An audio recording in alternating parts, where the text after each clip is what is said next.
Now, yesterday marked PTSD Awareness Day. You held a very big event in Adelaide to mark the occasion. Can you take us through it? Sure, the support was overwhelming. So yesterday was also the 3rd anniversary of Jesse Bird taking his life. Jesse Bird was a veteran. He's well known in the veteran and I guess even legal circles. He's been the subject of a coroner's report and it was the 3rd anniversary. So we just wanted to support, while it was PTSD Day as well, the 600 veterans that we've lost to suicide in this decade so far. The day was supported by veterans, by public just walking by that wanted to know a little bit more, and we had a lot of federal Labor members there, Labor state members. We had the Jackie Lambie Party supporting us, personal phone calls from Pauline Hanson supporting us.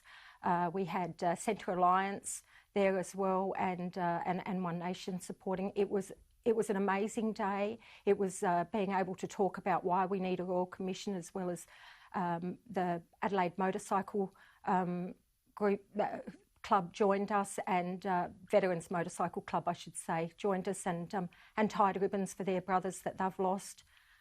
We certainly got well over 600 ribbons tied, which was our goal, but there was a lot more. It was just an overwhelming, very well supported day, and then when I got home, my Facebook Messenger and my messages, as well as my Facebook, were just inundated with photos of people who took this up around Australia. Someone in Coffs Harbour tied 600 ribbons to the jetty there. So people care about these veterans. We're not going to forget them. We're not going to let them go. My love was with Jesse Bird's mum yesterday. Anniversaries are hard, but of course every day is hard. Absolutely, and it's an extremely important event to raise awareness of the matter itself. Now, Julianne, we know that in February the Prime Minister announced the creation of a National Commissioner to investigate suicides among Defence Force personnel and veterans. Have you at all been consulted on where the government is at with this? No, I just keep following, like everyone else, media releases. There is no legislation with that. There is no terms of reference for the review into past suicides that precedes that. But even when we get those terms of reference and legislation, the Minister for Defence, Linda Reynolds, announced that she's so grateful to the ADF and DVA for, making sure that legislation and terms of reference was written correctly. They're the very people we want to investigate. So I don't know how that's going to work. But to be preceded by a review into past veteran suicides will just be a review of the last 17 reviews, which were reviews of the 10 reviews before that. Nothing gets done, no solutions, and we don't investigate. We just basically, with a review, there's no deep down investigations. There is so much cover-up of corruption and criminality where our veterans are concerned. Look, whatever mistakes have been made, don't be afraid of it coming out, because it's going to come out anyway, and it's better that you support that and that you support it coming out and make changes that save lives, because that's what we really care about. And it's not just our veterans that are dead. What this government is saying is, if you're dead, we'll do a review. If you're alive, we'll do nothing. But if you die in the future, we will investigate it with the full Royal Commission powers, but only as far as the legislation written by the ADF and DVA allow us. Enough. We need a Royal Commission. It needs to be independent of the government, not sit with the government. We need to drill down. We need to find out why our veterans are dying, and we need to find out why they are living in poverty, homelessness, drug addicted, alcohol abuse, incarcerated. We need change. So while it's about the mistakes of the past that are going forward now, while it's about that, we need the change. We need to fully investigate what we're doing, that my sons, brothers and sisters stop dying and start to live a very real life. It's a Royal Commission to precede that Rolling Commission. Obviously, we've had the pandemic over the last couple of months. Are you worried that perhaps this has taken a back seat and may not get off the ground as quickly as had anticipated? Not at all. Not at all. The waiting is to announce the legislation.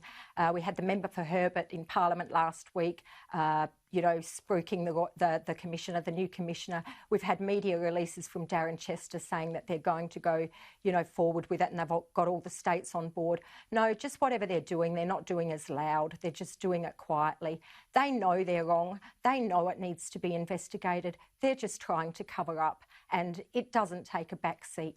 I respectfully quietened down a little bit during the bushfires and through some of the pandemic, because lives were being lost, and it's just been terrible for so many people that are still not fixed up after the bushfires in January, that are coping with the pandemic. But the government, it's not about lives, it's about votes and money, and we need this Royal Commission. I'm not going to stay quiet any longer, but I respect all those people that are doing tough times at the moment. Please know that. Absolutely. Now, you've been obviously a very tireless campaigner on the matter since you lost your own son to suicide. What is it like living the way that you are to lose someone to veteran suicide? Danica, in January 2019, a young man went missing in Western Australia, Brock Hewitt, and I followed the story. He was missing for 3 weeks. He was a veteran. I watched as his parents pleaded for help on national TV. They wanted to find their son, and on the 26th of January, their son was found.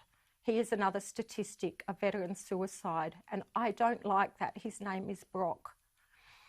It really affected me, and I thought about it, and I had a few tears, and then I went on with my daily life, and it came back to me, and I thought about it off and on. 5 days later, I got the knock at the door, and now it's with me. I get it. It's 24/7. No matter how much I fight, no matter how much I care about all my son's brothers and sisters in defence, no matter what I do, in my head is my son that I will never see again, I will never hold again.